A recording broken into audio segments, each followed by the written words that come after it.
Welcome. This is a slow and peaceful telling of the book of Genesis. It is meant to be listened to gently as a bedtime story or as quiet background sound for rest and reflection. There is no rush here. You do not need to hold every word. You do not need to stay awake. Let the story wash over you. Let the pauses breathe. If you are listening as you fall asleep, allow your thoughts to soften and your body to rest. And if you are simply listening, listen in peace. Now, when you are ready, the story begins.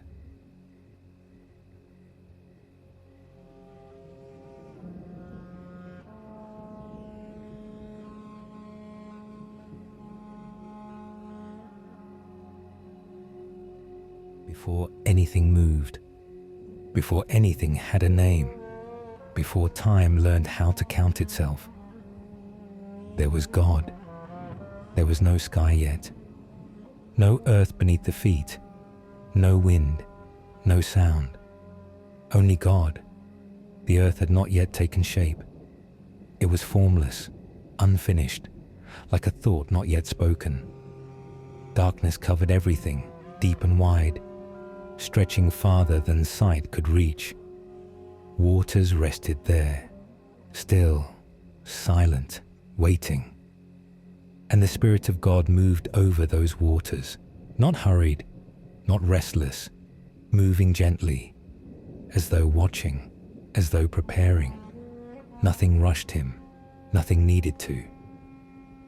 Then God spoke, not with force, not with noise, but with intention. Let there be light. And light came. It did not burst. It did not clash with the darkness. It simply appeared, soft at first, then steady. The darkness loosened its hold, pulling back without resistance. Light filled the space where emptiness had been. God saw the light. He looked upon it, and he knew it was good. The light he named day, the darkness he named night, and evening came quietly. Morning followed, without sound. The first day passed into being. God did not hurry forward. He rested within the moment. Then, when the time was right, God spoke again. Let there be a space between the waters. Slowly, the waters parted. Some rose upward, lifting gently. Some settled below, resting calmly. Between them stretched a great openness, wide, clear, vast. God named it the heavens, and it was enough. Again, God waited. Nothing strained, nothing struggled. Then God spoke once more. Let the waters beneath the sky be gathered. The waters listened. They moved aside, slowly revealing what had been hidden. Dry land emerged, firm, patient, ready. God named the land earth. The gathered waters he named seas, and God saw that it was good. Then God spoke to the earth itself. And the earth responded. Green life stirred beneath the soil. Grass rose quietly, blade by blade. Plants reached upward, bearing seed. Trees unfolded their branches, each one according to its kind. Fruit formed in its season. Nothing rushed. Everything grew as it was meant to. God looked upon the living earth, and he saw that it was good. Evening came again, soft and gentle. Morning followed. The third day rested. God placed lights in the heavens, one to govern the day, warm, faithful, steady.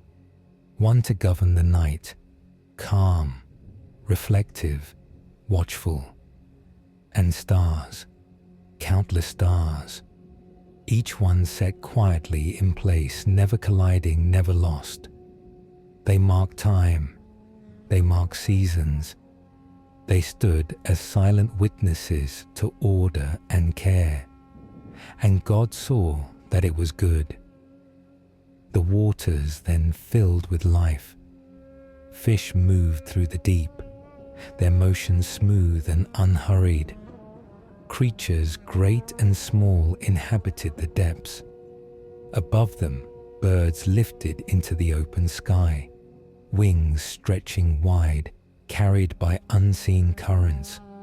God blessed them gently. "Be fruitful," he said. "Fill the waters, fill the skies." And they did. Evening came, morning followed. Time continued its slow unfolding. Then God turned his attention to the land. Animals stepped forth, quiet, alert, alive. Livestock, wild creatures, small ones that moved close to the ground, each according to its kind, each in its place. Then God spoke, "Let us make mankind in our image, in our likeness." From the dust of the ground, God formed the man, hands shaping dust with care, with intention. Then God bent close, and he breathed. Breath entered dust, dust became flesh, and the man opened his eyes. God planted a garden, not hurriedly, not carelessly, a place of rivers flowing gently, a place of shade and open paths, a place where nothing threatened. God placed the man there, to tend it, to live within it, to walk with him. Every tree was given freely. Only one tree stood apart, not as punishment, but as trust.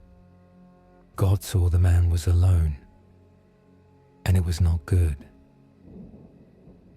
Part 2. The Garden and the First Companionship. God looked upon the man he had formed.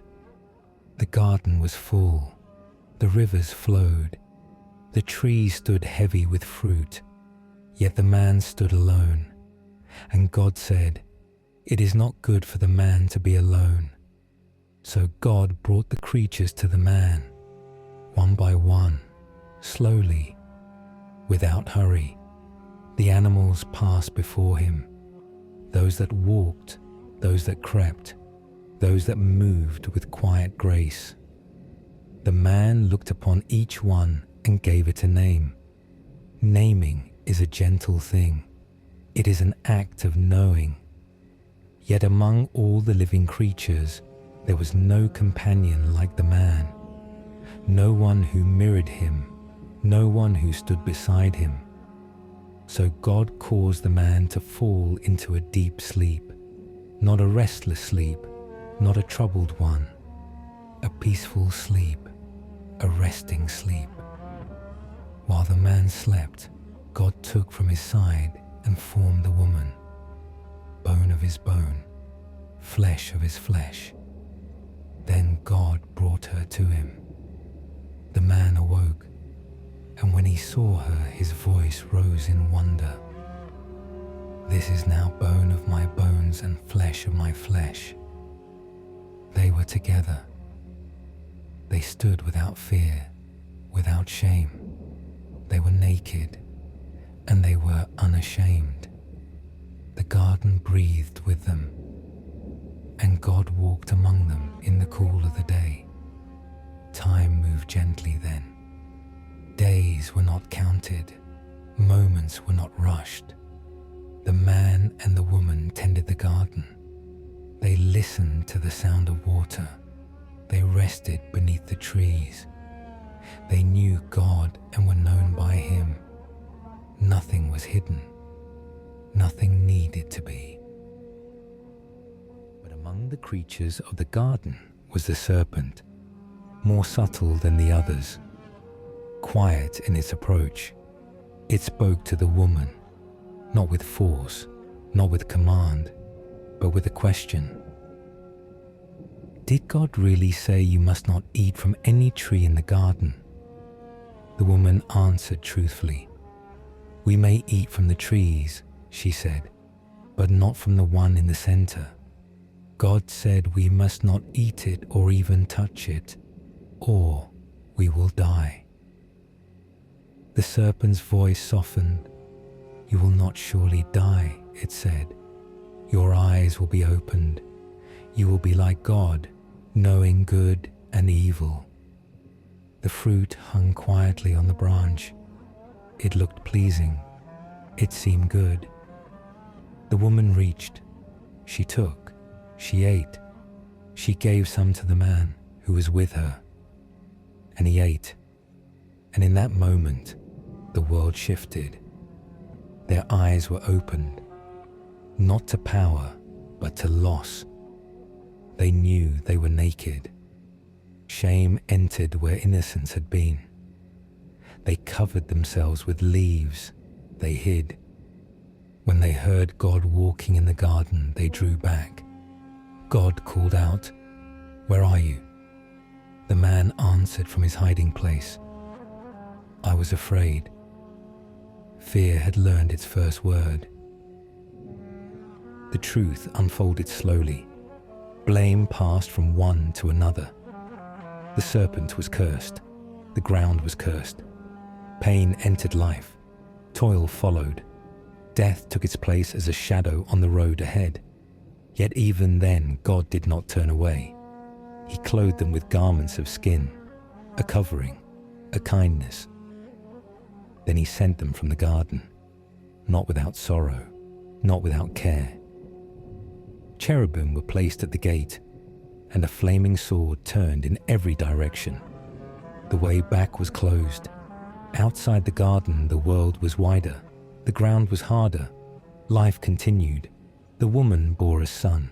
She named him Cain. Later, she bore another. She named him Abel. One worked the soil. One kept flocks. When the time came to bring offerings, Abel brought the first of his flock. Cain brought from the fruits of the ground. God looked with favor upon Abel's offering, but not upon Cain's. Anger stirred in Cain. His face fell. God spoke to him gently. "Why are you angry? Sin is crouching at your door. You must rule over it." But Cain did not listen. He led his brother into the field. There Cain rose against Abel, and Abel fell. The ground received blood. God called to Cain. "Where is your brother?" Cain answered. "Am I my brother's keeper?" The ground cried out.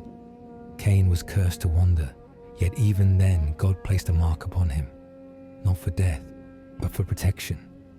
Mercy walked beside judgment. Time moved on. Children were born. Cities rose.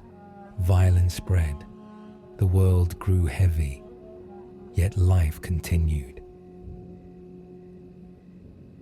Part 3. The Weight of the World and the Rising Waters. Time continued its steady movement. Days followed nights. Children were born. Generations unfolded. People spread across the earth, filling valleys and plains, raising homes, speaking new names. But with time came heaviness. The memory of the garden faded. The sound of God's footsteps grew distant, and the hearts of humanity leaned slowly, steadily, toward violence. God saw the world as it had become. Every intention of the human heart was bent toward evil, not sometimes, but continually. The earth was filled with sorrow, and God was grieved, not with sudden anger, not with haste, but with deep sorrow. Yet even in the growing darkness, one man walked differently. His name was Noah. Noah found favor in the eyes of God. He was righteous in his generation. He walked with God. And God spoke to him. "The end of all flesh has come before me," God said. "The earth is filled with violence. I will bring flood waters upon the earth. But then God spoke again, not of ending, but of saving. Make for yourself an ark. God described it carefully, its length, its width, its height, rooms within it, a door in its side, a covering above. Noah listened. Noah did not argue. He did not rush. He did exactly as God commanded. The ark rose slowly from the ground, day by day, piece by piece. The world watched. The world did not understand. Then, when the time was right, God spoke again. Enter the ark. Animals came quietly, 2 by 2, some by 7s. They entered the ark without fear. Noah and his family followed, and God himself shut the door. Then the rain began.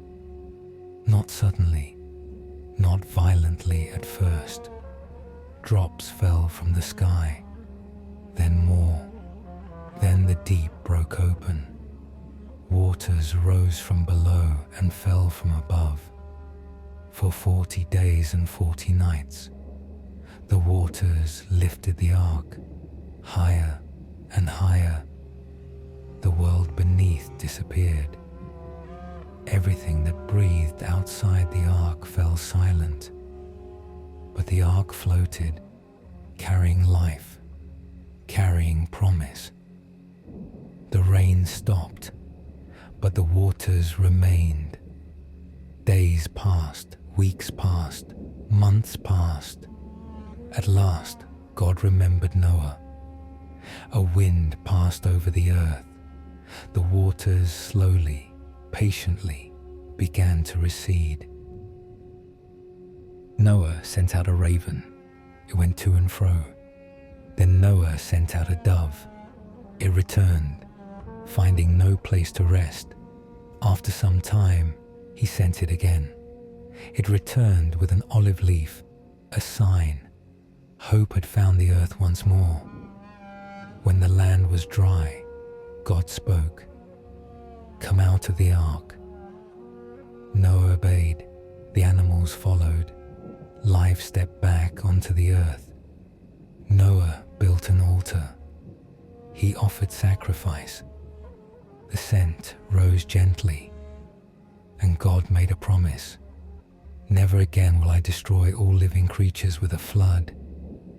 God placed a sign in the sky, a bow of color, stretching across the clouds, a reminder, not for humanity alone, but for God himself. Whenever the rainbow appears, God said, "I will remember my covenant." And the earth rested. Time moved forward again. Children were born.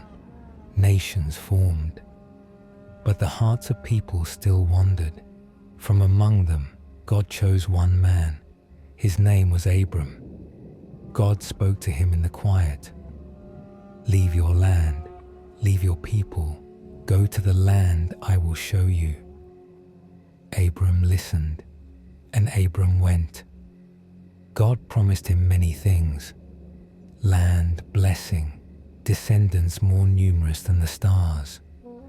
Abram believed, and it was counted to him as righteousness. Part 4. The Long Promise. Abram walked the land God showed him. He moved slowly through valleys and hills, through open plains and quiet places. He built altars. He called on the name of the Lord. The land was promised, but not yet given. Years passed. Abram and his wife Sarai waited. The nights grew longer. The stars continued their silent counting. Still, no child came. Sarai grew weary. She offered her servant Hagar to Abram, hoping the promise might come another way. A son was born. They named him Ishmael. But God had not forgotten. He spoke again to Abram. not quietly this time, but with certainty. I am God Almighty. Walk before me faithfully. God changed Abram's name. You shall no longer be called Abram. You shall be called Abraham, father of many. He changed Sarai's name as well. She would be called Sarah, and God made a covenant, a promise sealed. Sarah would bear a son. Sarah laughed, not in mockery, but in wonder. She was old, yet God spoke gently. Is anything too difficult for the Lord? In time, the promise came. Sarah conceived, and she bore a son. They named him Isaac, laughter. The child grew. The days were filled with joy. Yet one day God spoke again to Abraham. Take your son, your only son, the one you love. Go to the land I will show you. Abraham rose early. He did not speak much. The journey was long. When they reached the place, Abraham built an altar. He placed the wood. He bound Isaac. But as Abraham raised the knife, God called out, Abraham, do not lay a hand on the boy. God provided a ram caught in the thicket. The offering was made, and God spoke again. Now I know that you fear me. The promise stood firm. Time moved on. Isaac grew and took a wife, Rebekah. She bore twin sons, Esau and Jacob. Before they were born, God spoke, the older shall serve the younger. Jacob grew quiet and watchful. Esau grew strong and restless. In time, the blessing passed to Jacob, and Jacob fled. One night, Jacob lay down to sleep. The ground was his pillow, and he dreamed. A ladder reached from earth to heaven. Angels moved upon it, and God stood above it.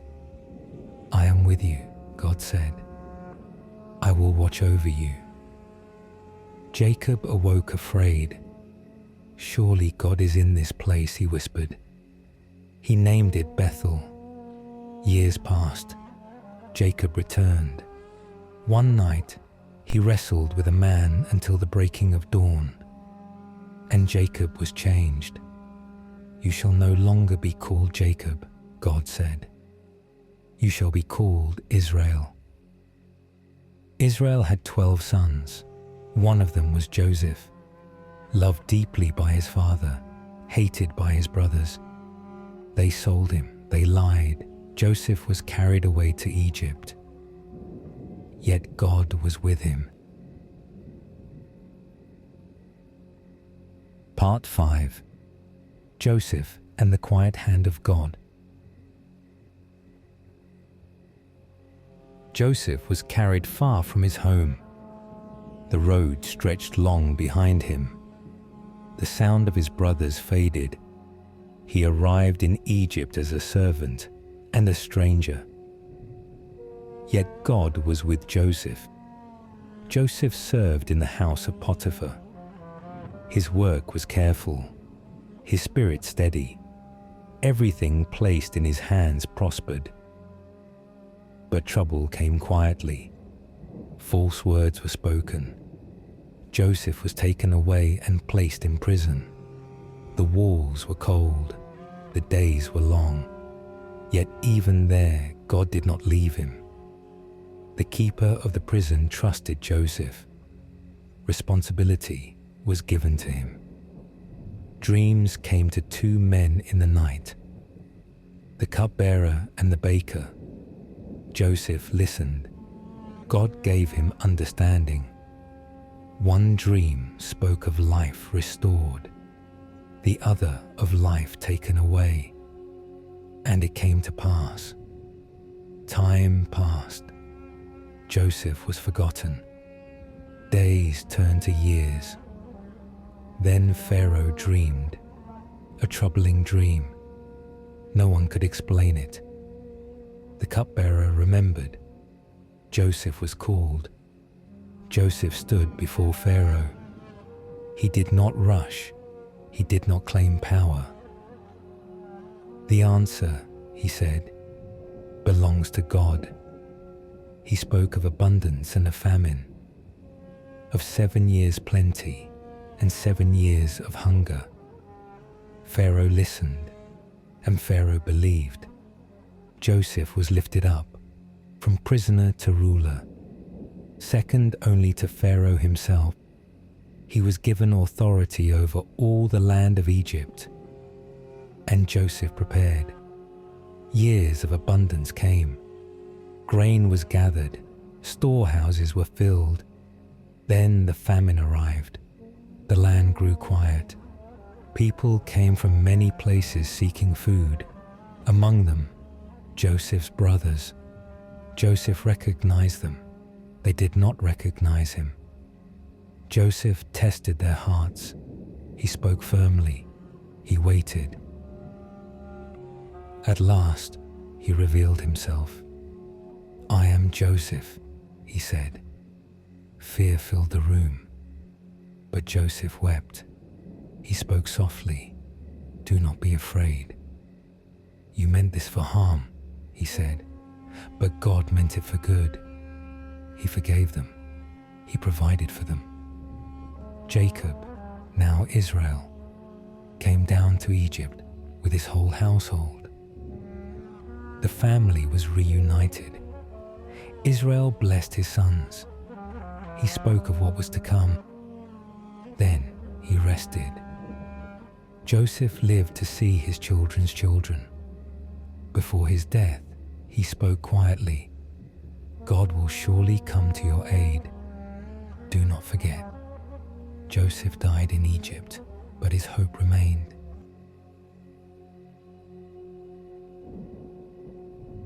Final part, when the story comes to rest.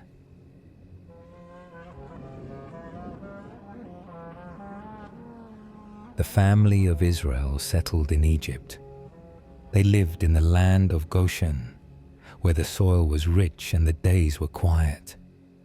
Children were born, families grew, the promise continued. Slowly, patiently, yet the land they lived in was not their home forever.